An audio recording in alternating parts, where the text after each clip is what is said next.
To placate Ira, let me introduce myself. My name is Rabbi Yaakov Wolbe. I'm sitting in the glorious Torch Center in Houston, Texas. I work for Torch, torchweb.org. This is the Parsha podcast. Every week, we talk about the Parsha. We have 3 episodes. On Sunday, we have the rebroadcast, and that's designed to cover the whole Parsha in about an hour. And then on Tuesday, we release the episode from 5781 once again. And then early Thursday morning, with the help of the Almighty, we release a new episode. This is the Parsha podcast. Listen to some of my other shows and the shows of my colleagues here at Torch. And I appreciate your listenership. Now, speaking of Torch, I want to remind you that every year we do one big fundraiser, and that's scheduled for the middle of February. And it's one of those fundraising campaigns where every donation is either doubled or tripled or quadrupled. Every year we do it a little bit differently. And we're already preparing for this mega event. This is the fundraiser that really covers the majority, the bulk of our yearly expenses. And we try to go really hard for one day or 1 week or 1 month, but one campaign, and really to try to reach out to everyone and to try to solicit everyone and to get everyone on board to support the great work of Torch for another year. Now, during this campaign, we always release like a promotional video just to kind of highlight some of the things that we do here and some of the impact that your support has for our mission. And I've asked in the past for some testimonials from y'all. And I spoke to my colleague, the great average Rabbi Basco. He's going to spin up something really wonderful for our video, as he always does. So I want to reach out again. If you could please send me a video, talk about how the podcast has helped you, how it has enlightened you, entertained you, educated you, made you reconnect with your heritage, whatever it is. Share it with me. If it's video, it's great. Audio is also great. A written testimonial is also acceptable. But if you don't want to do that and you want to go easy, just send me a picture of yourself with some headphones in or listening to the podcast. I'm going to ask my colleague, Rabbi Basco, to weave those into the video so that way people could see a face. They could put a face to the listener or the listeners. Send something. My email address is rabbiwolbe@gmail.com. And if you don't remember my email address, in every podcast episode, if you scroll down, you can look at the description, and in the description you can find my email address. Send me an email. Well, it's finally here. The actual Exodus. The book is titled The Book of Exodus. And in our Parsha, the Jewish people, they have spent 210 years in Egypt. And now it is time to leave. And it's very dramatic. And they leave with great fanfare. We have the final 3 of the plagues in our Parsha. And after spending hundreds of years in Egypt, the nation coalesces together and exits with an outstretched arm. Today I want to focus on one of the angels of the Exodus. It's a subject that admittedly we have touched upon in the past, but I want to expand upon it today. Before the Exodus, there is a flurry of activity. Moshe, of course, started his mission, and it took a while for it to pick up some momentum. The first time he reached out to Pharaoh, Pharaoh made the situation of the Jewish slaves even worse. Their situation exacerbated. But then, once the people had kind of given up on redemption, redemption began. And incidentally, this is a pattern Rambam tells us and others as well. Redemption actually begins once you've given up. Once the Jewish people cannot even hear the words of Moshe. because they're so exasperated and so overworked, shortness of breath. Once they've given up, and they cannot rely on any salvation, that's when the Almighty swoops in. And we have the plagues, and the plagues are achieving multiple goals. They're, of course, humbling Pharaoh, even ridiculing Pharaoh as we read it in our Parsha, but they're also educating the nation. The nation is being shown the grandeur and the dominion of God. He controls everything. And Pharaoh is just a tool, an implement in the hands of the Almighty. And right before the actual Exodus, Moshe is told about the laws of the new moon to manage the calendar, and then he's instructed to go tell the Jewish people to do the paschal offering. Select a sheep or a goat and prepare it, oversee it, guard it for 4 days. Tie it to the bed, the Midrash tells us. Guard it from being blemished, inspect it every day for any blemishes. And then, on the day before the Exodus, you slaughter said animal, and you roast it on a spit. You cannot cook it. It has to be nice and crispy. And then you eat it that night with pre-designated parties. You have to decide ahead of time who's part of this cohort, who's part of this group. And once those predetermined people get together, and they spend the night together, and they don't leave the house, and they place the blood of the paschal sacrifice on the doorpost and on the lintel, and they eat that crispy paschal offering. It is interesting, just as an aside, that for thousands of years, the Jewish people did the paschal offering every Pesach. Of course, the Seder that we celebrate on Pesach every year is supposed to be reminiscent of the feast that our ancestors had every Pesach in Jerusalem. And it was done almost the same way. There are some differences that we shall see, but it was done the same way. You get together with a group, with a cohort, and you get a sheep, and you slaughter it the day before Pesach, and you roast it. It's got to be roasted. It can't be cooked. It's got to be nice and crispy. And then you eat it that night, and you remember, you reminisce, and you try to relive the Exodus and tap into its wonderful energy and power. But that all happened before the Exodus. Also, the day before the Exodus, there was a mass circumcision. The first mitzvah that the Almighty gave to Abraham was the mitzvah of circumcision. And this mitzvah, of course, is a very powerful mitzvah. The Talmud tells us that it's equal to all the other mitzvos. And it really identifies Abraham and his descendants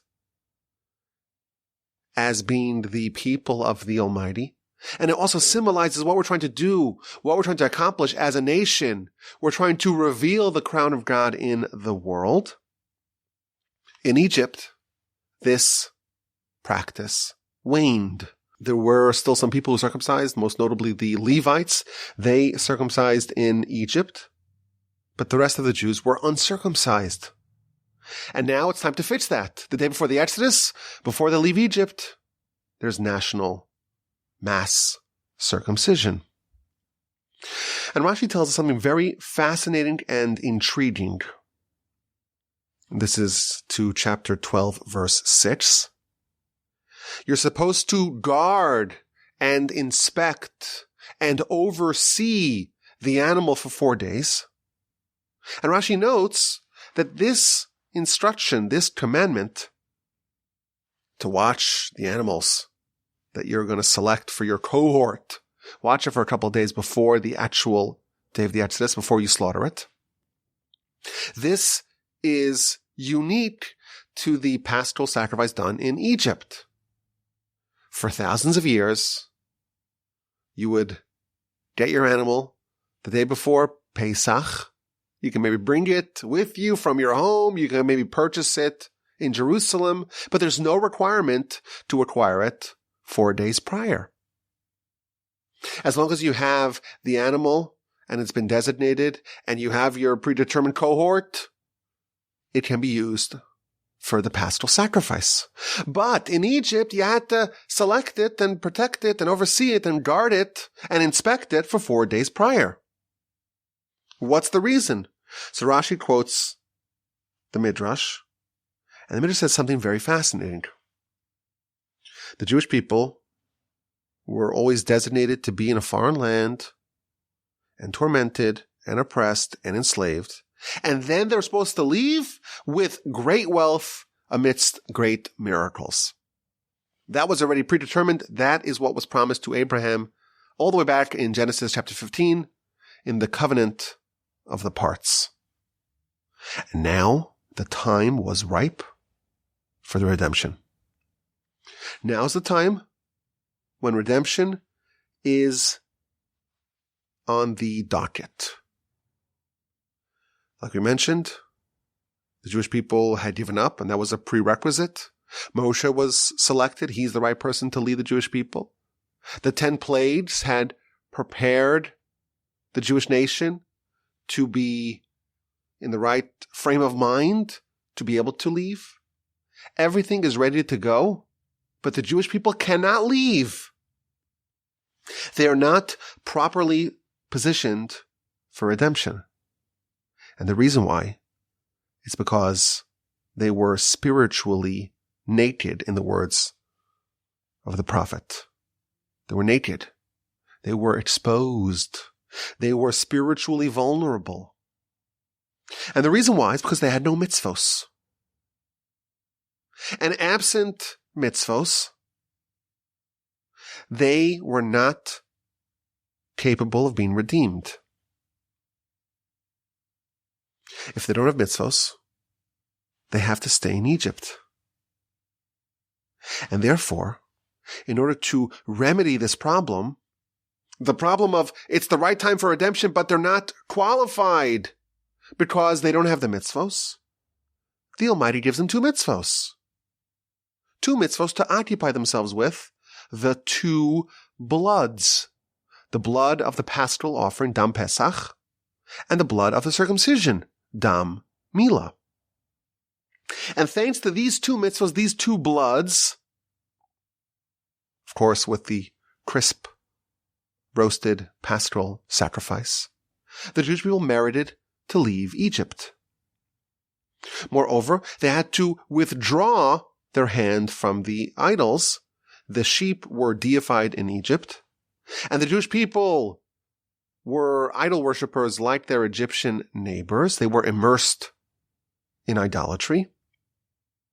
And therefore, for 4 days, they had to withdraw their hands, so to speak, from the idols.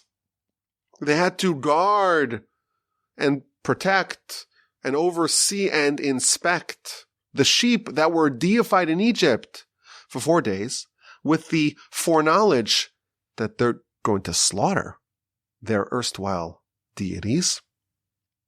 And they're going to designate what they had previously worshipped as deities. They're going to designate that for a mitzvah for God. That's what Rashi tells us. There's a system for redemption. There are some preconditions for redemption. If you are spiritually naked, you're not a candidate to be redeemed. Redemption was predicated on a series of mitzvos. Of course, you have to withdraw from the deity. The sheep were worshipped, and now has to be designated for a mitzvah for God. And then you have the 2 bloods, the blood of the circumcision and the blood of the paschal sacrifice that's roasted and rendered nice and crisp. And it's got to be eaten indoors with a special blood smeared on the doorposts. And then God will come and pass over our homes and leave us elevated from the experience, leave us elevated from the redemption, but unscathed from the terror that he is going to unleash on Egypt. And therefore, for 4 days, you guard the Pesach, you prevent it from getting blemished, and you focus on these mitzvos, on the circumcision, and on the paschal sacrifice The Exodus could not have happened absent these two mitzvos. Yes, it's the time to be redeemed. They're destined to be redeemed. But in order for redemption to happen, you have to be occupied with mitzvos. And the Almighty gave him mitzvos, the bloods, the blood of the Passover sheep, and the blood of the circumcision. Now, this idea, it's just a fascinating idea. And every year when we read this part of the Torah, it's almost like a watershed moment in the Torah. The Exodus is kind of the beginning of the founding of our people. We were servants to Pharaoh in Egypt. And now we're going to leave. And we're going to become servants to God. And very, very quickly, we're going to be very starkly differentiated from our Egyptian overlords. We're going to see them at the splitting of the sea be crashed down by the waves and destroyed.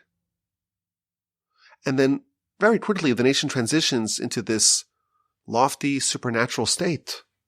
We're going to be eating manna, magical, angelic food, drinking water from a rock. How cool is that? Enshrouded, surrounded by these clouds of glory and the pillar of fire at night. And we're going to have Moshe in our midst. And we're very quickly going to arrive at Sinai, but first we're going to have a war with Amalek that's going to be waged on a spiritual level, in a spiritual dimension. We have a nation here that needs to separate themselves from idols. Meaning that even after a whole year of the plagues, the nation still has some sort of affinity, some sort of association with idols. And we have to kind of remove that. We have to separate ourselves from that. We have to sever our ties with our previous deities. And then we have these mitzvos, the bloods, the two bloods, the blood of the sacrifice, the blood of the circumcision. And with this, we're qualified. We're qualified to embark upon this incredible journey that's going to reach its apotheosis, of course, at Sinai. This is where it all starts. It could not have happened absent these two mitzvos. So in effect, what's happening with these mitzvos is they are allowing, they are facilitating, they are enabling everything else that comes subsequently to happen. And thus, these ceremonies, these rituals, of course we don't call mitzvahs rituals, but these processes that they're doing must be very significant. They must be very powerful, because these are the tailor-made mitzvos to enable everything that will ensue. And it doesn't seem to be something so immediately evident what is so special about them. Every mitzvah, of course, is special. Study of the Torah, of course. We're obsessed with Torah study. We're actually going to read about the tefillin later on in our Parsha, the mezuzah. But there's a lot of mitzvos that you would imagine would be candidates to prime us, to enable us to have the Exodus. Yet the Torah tells us very specifically there are conditions for redemption. What are the conditions that must be met? The bloods of the circumcision and the blood of the crispy paschal sacrifice. What is the deeper meaning behind this? Now, as I mentioned, this is a subject that we've spoken about in the past. 2 years ago, we spoke about how these mitzvos are all about self-sacrifice. When you circumcise, it's almost like the closest thing that you can get to actual self-sacrifice. Of course, the idea of severing yourself from your deity, obviously that's a precondition for the Exodus. But we talked about a couple of years ago how with these two mitzvos, the Jewish people demonstrated that the ember of Abraham is still strong within them. And the only way the Exodus could have happened is if the nation they demonstrated that the qualities of Abraham, the kernel of Abraham, still reigns within them.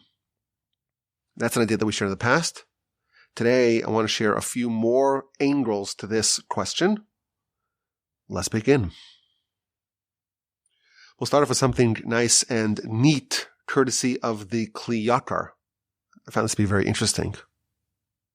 When Moshe, at the beginning of the Parsha, chapter 10, verse 10, Moshe went to Pharaoh and said to him, "Let us go." And Pharaoh says, "It's a terrible idea. Don't you see that this force is opposite you? There is this blood star that's in your way. And when you leave, it's not going to end well for you because you're going to be slaughtered." Now, Rashi already addresses this by saying that when Pharaoh and his stargazers and his fortune tellers and his clairvoyant future seers, when they saw this star, they thought it meant that the Jewish people are all going to be slaughtered if they leave. And Moshe used this as a way to get out of the nation being destroyed with the golden calf. But the Kli Yakar says something very similar but different. He says that this force that Pharaoh and his necromancers and gurus saw, it's the force of what's called Madim, which is Mars, which is a certain astrological sign that indicates something red and something bloody. And the Talmud tells us that the influence of this sign, someone who is born under the influence of this sign, they are going to be a bloodshedder. But they get to choose what manner of bloodshed they will operate in. What type of bloodshed will they engage in? They could be either a butcher or a mohel or a ritual circumciser, or they could be a thief and a murderer. Some people, they have this love of violence. They love it. And that's because they're born like that. Some people are like that. For me, I have a very hard time with blood. If they ever take even a small vial of blood, I kind of feel faint. I'm not the kind of person to donate blood. Even the sight of blood, I can't look at it. Even my own children, by their bris, by their circumcision, I was not able to look at what was happening. But some people, they love it. Yeah, the gorier, the better. Show me the blood spurtling. I love that. Why is that? Because we're all different. And everyone's designed differently. And there is a force that is present in a person naturally, and some people have this force that mandates, that indicates that they will be someone who enjoys blood and bloodshed. But that does not determine whether or not they will be righteous or wicked. They could use this to be righteous and use their desire for blood to become a mole, to do a great mitzvah, or to be a surgeon, which is, of course, productive. Butcher, which is, nothing wrong with being a butcher, but it's a way to kind of be able to play with slabs of meat and to slice away and to see all the guts and the gore. Or they could use it for a terrible end. They could be a criminal. Says the Kli Yakar, before the Jewish people left Egypt, they had to neutralize this force, this blood star that Pharaoh and his people saw. They had to neutralize it. And therefore the Almighty gives them two mitzvos, specifically mitzvos that involve blood. The blood of the paschal offering, the blood of circumcision. You got to slaughter the paschal offering. And the mitzvah of circumcision, of course, demands that you draw some blood. And through this process, you will have fulfilled the prophecy, so to speak, of the star that Pharaoh saw. And now the path is clear. This is a very clever answer. I enjoyed it. I saw it for the first time this year, and I figured I'd share it with you, my dear friend. There was something dangerous, something ominous, something foreboding in their future. Blood. And Pharaoh and his people interpreted it as death. That's why Pharaoh advised them against going. By undertaking the mitzvos that relate to blood, they were able to redirect, so to speak, that prophecy, if you will, that sign towards a harmless and even, of course, a productive blood. That's an idea that I saw. Let's share some other ideas. The Maharal says something very interesting. In Egypt, the Jewish people have become servants of Pharaoh. And they become such committed, so to speak, servants of Pharaoh. They had ceased to have their own independent identity. They had adopted the slave mindset where Pharaoh is their benefactor almost. And the notion of freedom, the notion of independence, the notion of ever being released or redeemed from their predicament, that had gone by the wayside. That was no longer present. And the objective of the Exodus is not to take these slaves and turn them into non-slaves, but to take these slaves of Pharaoh and to turn them into slaves of God. And the way you do that is with bloods, the blood of circumcision and the blood of the paschal offering, the crispy paschal offering. And he explains, if someone has a servant, the servant gets branded. We are servants of God, and we too are branded as such. And how are we branded as servants of God?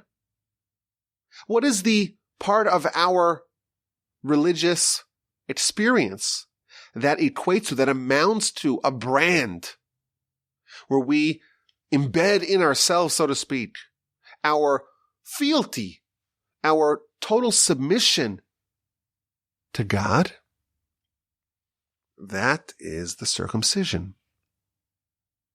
When someone circumcises, they are branding themselves, they're etching into their flesh a sign of their commitment, of their allegiance to God. And he quotes the thing that we say in the Birkas Hamazon, in the grace after the meals. It defines the bris, the circumcision, the circumcision, the covenant, that you have etched, that you have embedded in our flesh.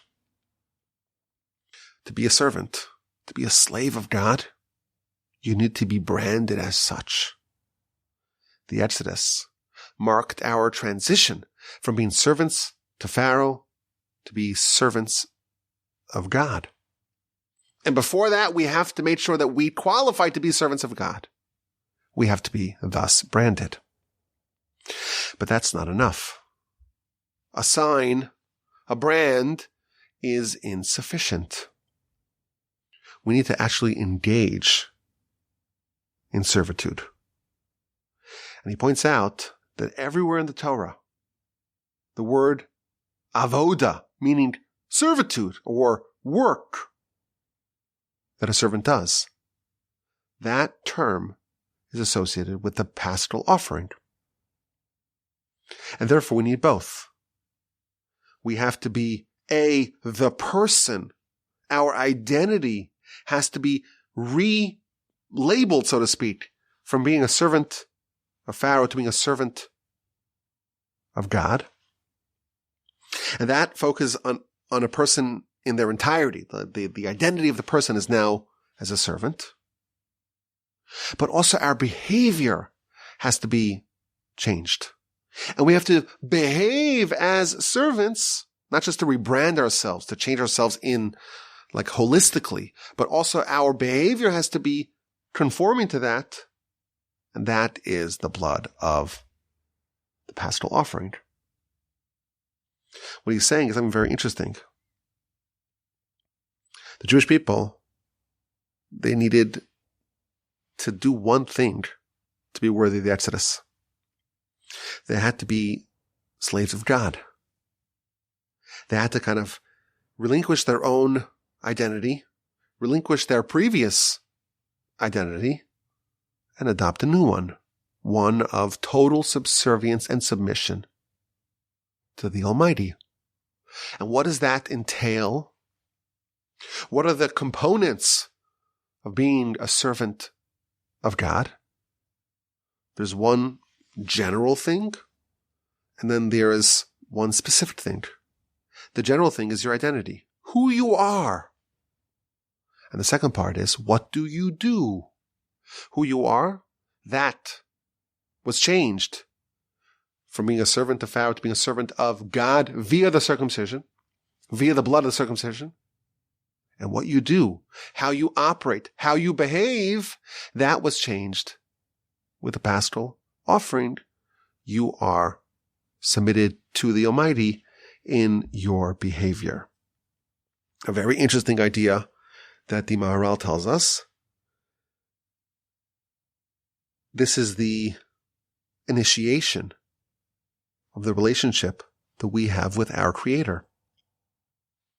What makes us the Jewish nation?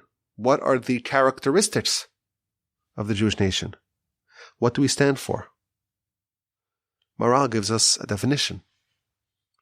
We are servants of God, even slaves of God. Our identity is that. Our behavior is that. Of course, this is in an ideal sense. When we were founded, what was the initiation? The initiation was servants of God, thus branded, who behave in a way that's conforming to that. Those two are necessary for the Exodus. And there's no way for us to undo that. This is who we are. This is what our nation is. This, I think, gives more insight to the challenge of the Exodus. We know that 80% of the Jews didn't make it. Why didn't they make it? Why did they want to stay in Egypt? It seems much better to leave, obviously. I think in this light, the way Maharal frames the whole Exodus, we can maybe understand what their resistance, their reticence was to not participate in the Exodus. It's very demanding. You have to change your whole identity to be a servant of God. It seems, of course, very restrictive. And you have to change your behavior to make sure that's conforming to your master. That's something that we bristle at. But this explains the context of the Exodus. Now, it's interesting that in the Torah, there are two positive mitzvos, two performative mitzvos, that are so serious that if a person does not do it, they are liable to receive the punishment called kares, meaning that they get disenfranchised from the Jewish people. And what are these two mitzvos, these two performative mitzvos that are so serious that if a person doesn't do it, they are almost cut off, disenfranchised from the nation?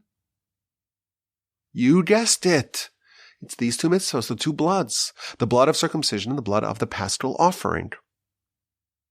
What does it mean to be part of this franchise, if you will, of the Jewish nation? What does it mean to be part of this great, glorious people? What's the definition? What's the headline of our nation? At the very founding, we discovered the answer: to be servants of God. And that is symbolized with the circumcision and with the paschal offering. This is who you are. This is what you do. And that's if a person says, I'm not interested in these two mitzvos. I don't want to circumcise. I don't want to participate in the paschal offering. Okay. You're opting out of the essence of this nation. And thus you are cutting yourself off from this people. It's also interesting that these two mitzvos are the ones that are almost universally observed. Everyone has a Pesach Seder. Everyone, not everyone obviously, but it's common. Even people that don't observe Torah, the laws, Shabbos, study Torah, even people that are very distant from observance of Torah law, these two, they cling to. And they may have a hard time explaining to you why these two are so important. But we know the answer. These two, that's where it all started. This is where the whole experiment of our nation began. And even though they don't understand it, there's something within them that's not willing to relinquish that, not willing to forego that, not willing to forfeit these headline mitzvos, these mitzvos that symbolize really what it's all about. A fascinating definition of the Exodus, what it's supposed to do to us, and also it puts our religion in this wonderful, neat context, what it is, who we are, and what we're trying to do. And before the Exodus, before we can transition from being a nation that was subjected to Pharaoh to being the servants of God, we have to do these two things. That's the second idea on this. We'll get to it maybe in a little bit of a different angle in a little bit. I want to share two more ideas about this principle, the bloods and the crisp. The blood of the circumcision and the blood of the paschal offering that you must make really nice and crisp. My grandfather, blessed memory, quoted the Talmud. The Talmud tells us that the world of God does not operate the way the world that we inhabit operates. In our world, if you have an empty vessel, you can fill that vessel. If you have a full vessel, well, it's been filled. There's no room to put anything else in it. If you have a glass of water, it's full of water. Can't add anything else. If you add anything else, it spills out. Says the Talmud, the Almighty, it's the opposite. If it's empty, you cannot fill it. If it's full, now there's room to fill it. And what does this mean? What this is telling us is that the way spirituality is absorbed, it's the exact opposite of how physicality and materialism gets absorbed. If someone is spiritually empty, they have no mitzvos, no Torah, they're not at all living as a soul. And then you say, I have this wonderful mitzvah. I have this incredible insight. I read this wonderful piece of Talmud yesterday. I saw something so eye-opening, so engaging, so interesting, so earth-shattering. And you want to share that with someone who's spiritually empty. It just won't land. It just won't land. Because with spirituality, only a full vessel can be a receptacle for spiritual greatness.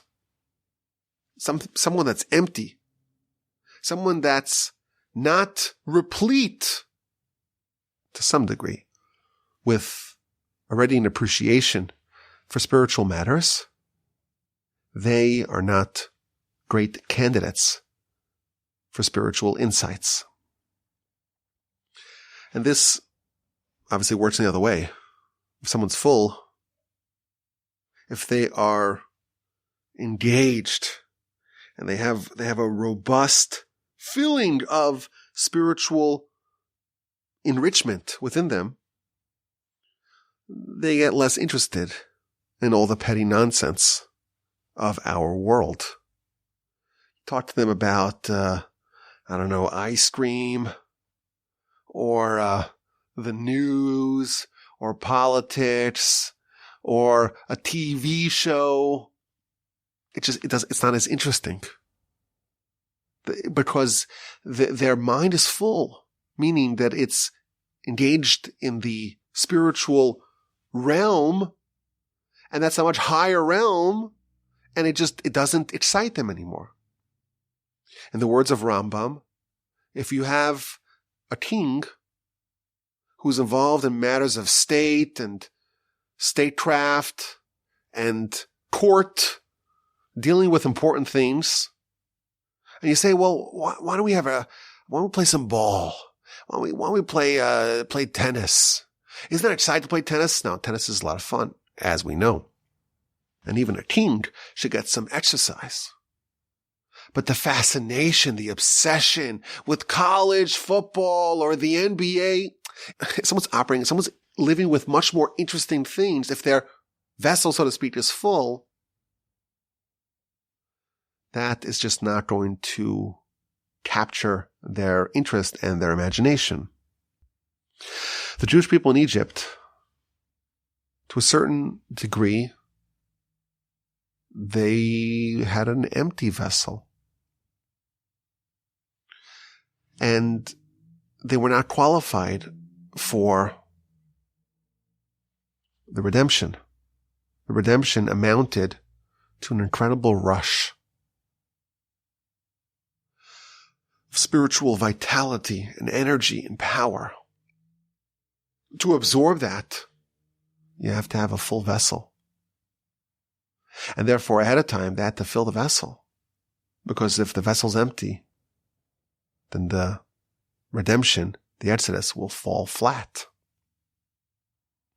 Maybe we can say that the act of filling the vessel for the first time, that's an act where you're going to shed some blood. That's very painful. When you get this process started, however you do it, it's either this kind of blood or that kind of blood. There's got to be some self-sacrifice, some degree of pain even involved. Someone who's empty, someone whose vessel's empty, they're not interested in Torah and mitzvos and connection with the Almighty and prayer and all the wonderful enriching. We know they're enriching, but it doesn't speak to them. And the reason why it doesn't speak to them is because they're empty. They're operating in a very physical plane. And therefore, when you get started, that first step, it's going to squeeze some blood out of you.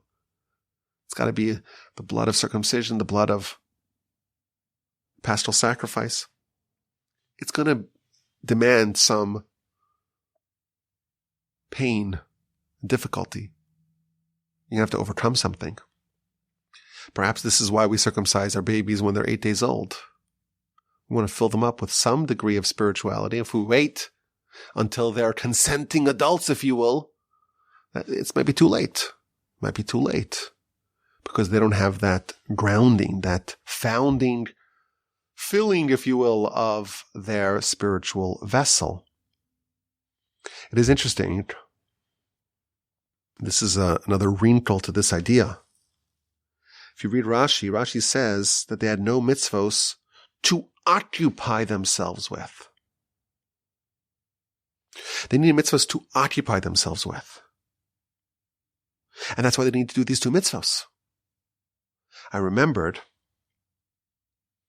next week we're going to read about the Jewish people after the splitting of the sea. And they traveled for 3 days without any water. And they ended up in a city called Marah. In the city of Marah, the water was bitter. And Moshe was shown a stick. And he threw the stick into the water, and the water sweetened. And the verse tells us, there they were given some laws. And there they were tested. And Rashi there says a very similar use of terminology.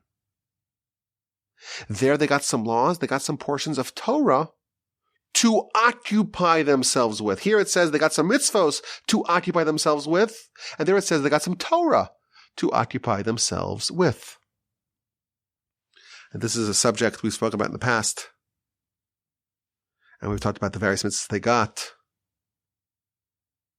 and why it uses the term to occupy themselves with. But I had another idea to maybe share.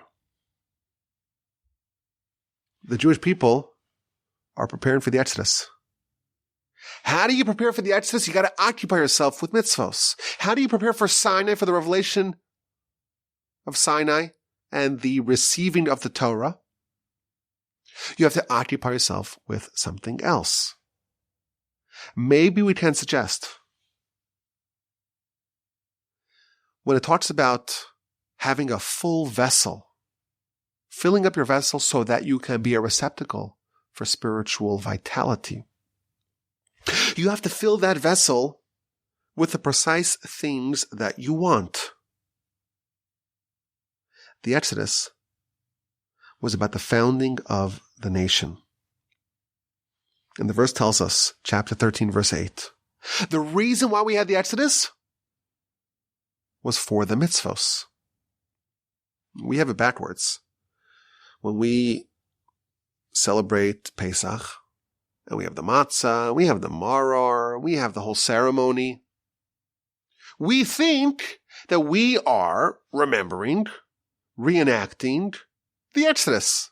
And the reason why we have those mitzvos is to remember the Exodus. That's what we erroneously think. Look at Rashi, chapter 13, verse 8. Rashi says we have it exactly backwards. The reason why the Almighty took us out of Egypt was for the mitzvos of Passover, was for matzah and for maror, and of course for the paschal offering. The goal of the Exodus was for the mitzvos. Perhaps, using the terminology of the Maharal, it was for us to be servants of God. And therefore, what do we fill ourselves up with? Well, before the Exodus, we occupy ourselves with mitzvos, because that's what we want. We want to have mitzvos. And before Sinai, we occupy ourselves with Torah, because that is what we want at that time. When you want something from God, you first make it your pastime. You first fill yourself up to the best of your ability. Fill up that vessel with what you want. And what you're engaged with, that is what God will bestow upon you. The vessel ought to be filled with the same thing that you seek to fill it with.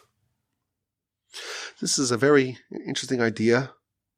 It's a little bit of a deeper idea, but it's courtesy of my grandfather, blessed memory. And I think it's a valuable insight for us to understand the disparity that we see amongst people when it comes to matters of the spirit, matters of the soul, matters of Torah and mitzvos. I had the great fortune of spending some years in yeshiva. It's an unbelievable thing. You get there in the morning and you see people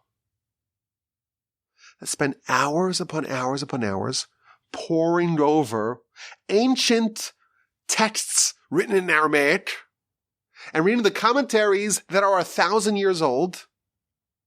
And you have people that are enjoying every second of it, and they do it for hours upon hours without stopping. When I was there, I had to stop for, I need a coffee, I need to take a little walk, I'm going to drink some water, maybe, as we say in yeshiva, chapa shmooze, to schmooze with someone. You see people who are loving every second of it. Where does it come from? It comes from having a full vessel. They have tapped into the spiritual way of things working, and that is when it's a full vessel, that's when it gets filled up. And someone who comes with an empty vessel, you try to spend a half hour, try to get someone with an empty vessel, try to spend a half hour studying Talmud.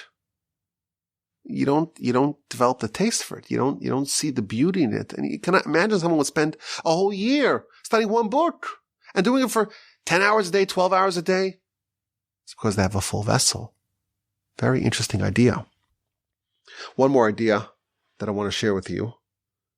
This is also courtesy of my grandfather, blessed memory. He says something very fascinating. He quoted the Talmud. The Talmud says that the Jewish people, we are beloved by God. Why are we beloved by God? Because the Almighty encircled us. He enveloped us with mitzvos. He gave us tefillin to put on our head.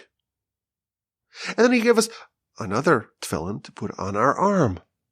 And then tzitzis on our garments and a mezuzah on our door.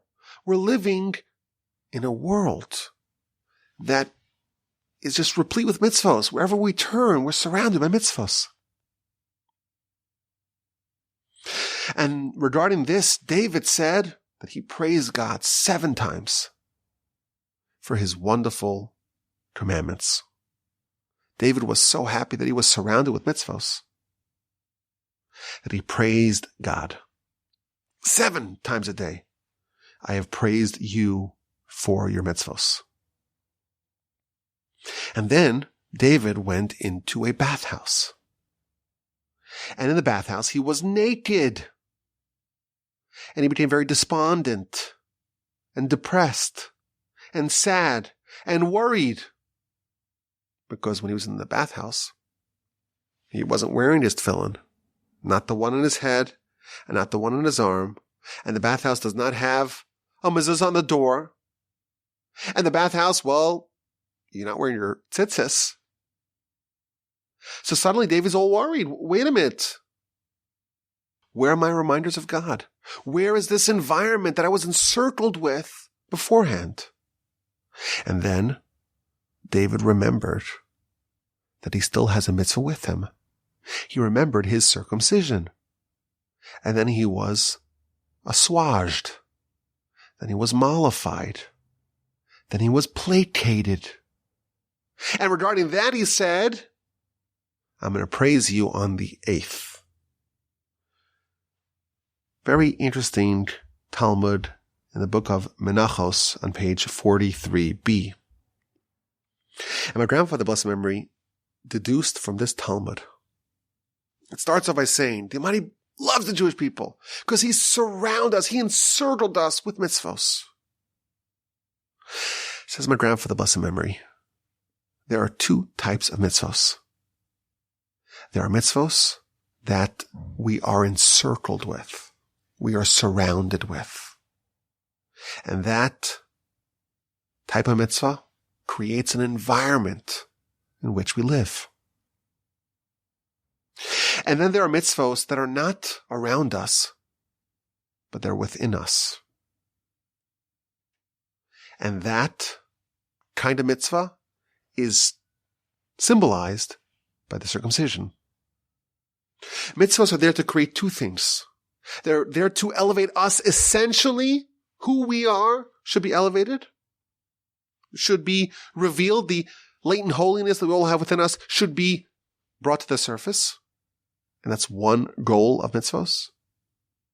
And the second goal of mitzvos is to create an environment of holiness and righteousness.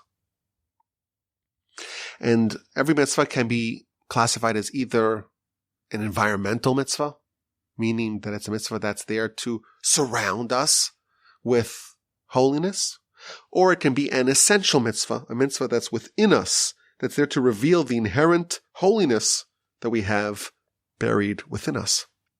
Says my grandfather, of blessed memory, with the Exodus, the Jewish people needed both types of mitzvos in order to initiate this transformation. They needed a mitzvah that is an environmental mitzvah, and they needed an essential mitzvah. And therefore they needed the blood of the circumcision and the blood of the paschal offering. In order for the Exodus to happen, You need both. You need to have the essential Abrahamic quality that we all have within us. The thing that elevates us, that says that you are the representative of God in the world. Says the Talmud tells us that Abraham sits on the doorstep of Gehenna, of purgatory, and he does not allow anyone who is circumcised to go in there. The circumcision indicates that point of holiness that we have within us. It's not our environment. It's not a reflection of a given time or place that's been elevated. It's who we are. And wherever we go, we have it with us. And even once we leave this world and we are brought to heaven and we have to face judgment and a reckoning and an accounting of our behavior, even then, that essential mitzvah is with us. That's the circumcision. The paschal offering. What do? We take the blood and we put it outside on our doorposts, around us, surround us. And that is to symbolize the other element of mitzvos. And only once we have them both can we be initiated into being the nation of God. And thinking about this idea, my grandfather, he elaborates upon it and takes it in a different direction. But this sounds like the other side of the coin of what Maral told us. Maral told us that we have two mitzvos, the blood of the circumcision and the blood of the paschal offering. And one symbolizes the brand of the servant, who we are. And that's the circumcision. That's the essential mitzvah. And one symbolizes what we do. What kind of environment do we live in? And that is symbolized by the paschal offering. So these are two ways to say the same idea. And I think that this can be a very powerful framing for how we can change and be transformed. If you want to change, you have to follow this pattern. There is who you are. There's your identity. And of course, the Jew's identity ought to be that of a servant of God. This is who we are. And we take that and we brand ourselves. And there's a second part. And that is, what do I do? In what kind of environment do I live? And of course, ideally, the Jew should say, well, I'm a servant of God. And I live in an environment that matches, that is congruent with that ideal. But this principle, I think, can be used in other areas.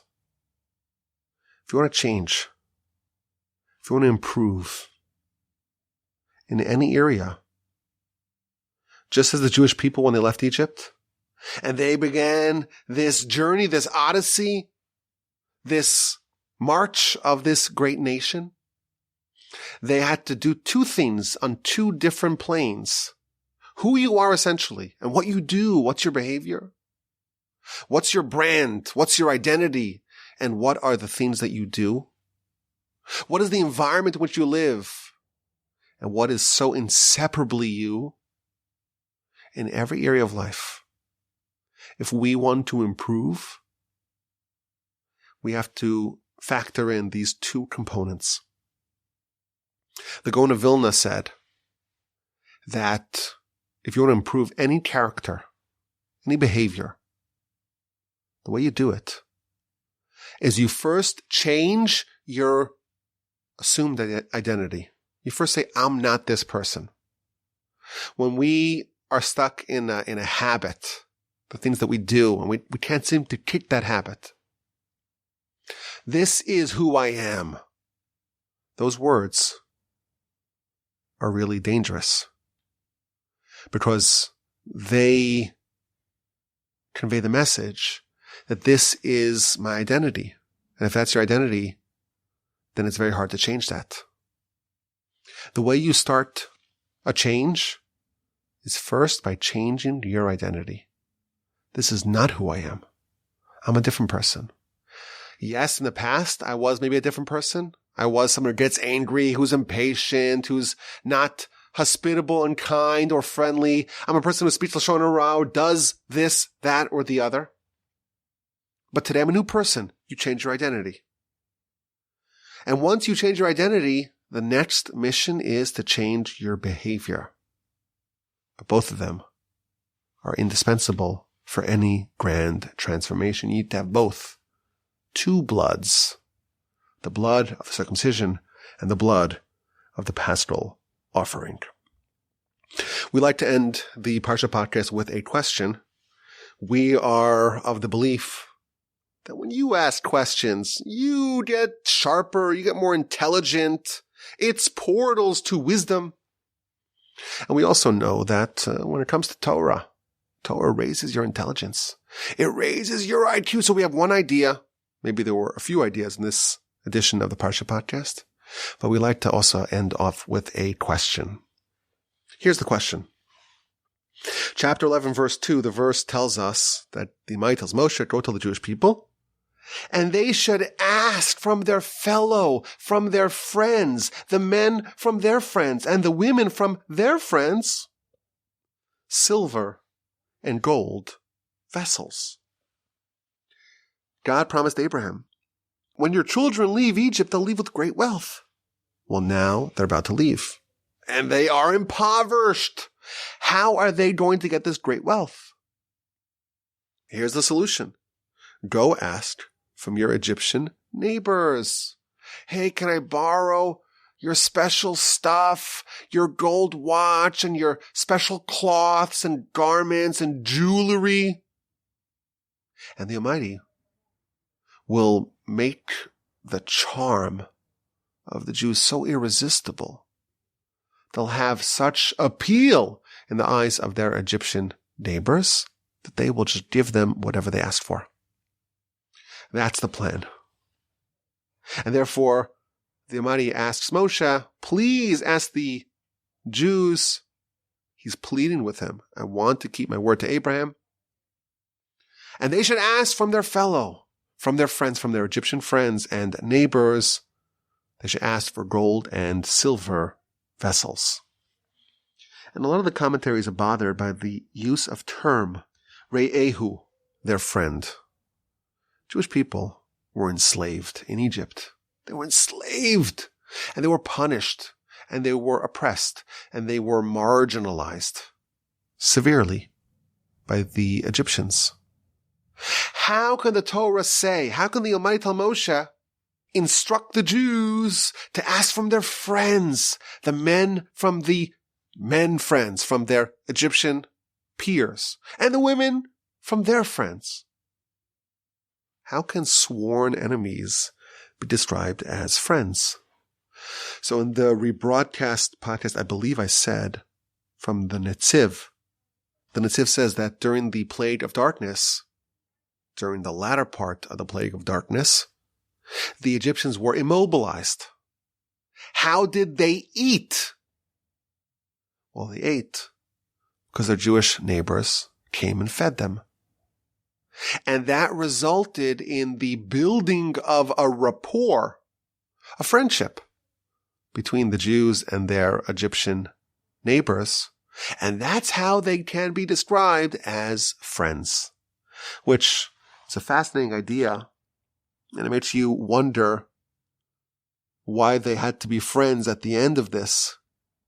I wonder, just thinking about this now, maybe this would make the experience of the Exodus a little bittersweet for the Jewish people if they just became friends now after decades and centuries of suffering under the thumbs of their Egyptian overlords. Now they're friends, and now they have to leave, and they have to witness the downfall of their newfound friends. But that's the Netziv. I saw this year for the first time, I saw an idea from the Gaon of Vilna. He says that when the verse tells us, chapter 11, verse 2, that the Almighty tells Moshe, go tell the Jewish people that they should ask from their fellows, they should borrow from their fellows gold and silver vessels.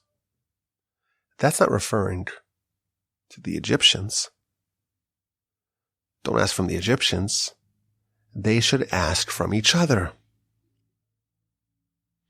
And the idea behind that is they should create a spirit of benevolence and generosity in the air.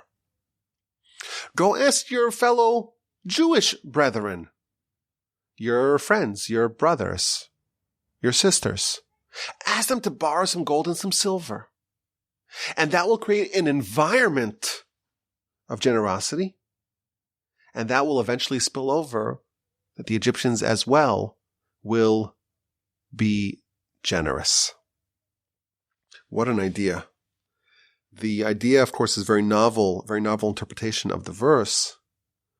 But to me, the most remarkable part of this is that if someone does something righteous, good, hospitable, generous, it creates this domino effect. It pays it forward, so to speak, because someone else will be inspired even if they can't trace where the origin of that is.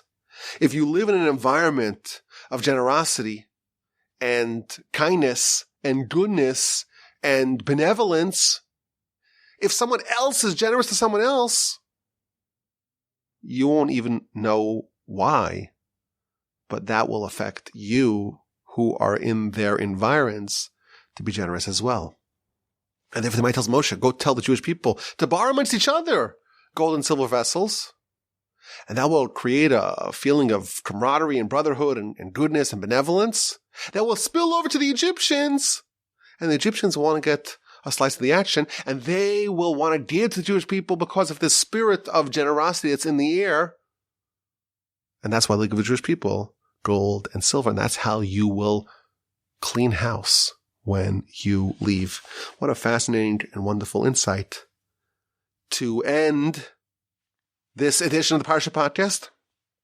I hope you enjoy this. It was a delight to record this. It wasn't as pleasurable, I must admit, to prepare for it. But that's my problem, not yours. Hope you enjoyed it. Have a fantastic rest of your day. A splendid and terrific rest of your week. And an incredible, inspirational, elevational, marvelous Shabbos upcoming. Send me your testimonials. Send me audio, video, written. Send me a picture. RabbiWolbe@gmail.com. And please, God, with help of the mighty, we will talk again next week.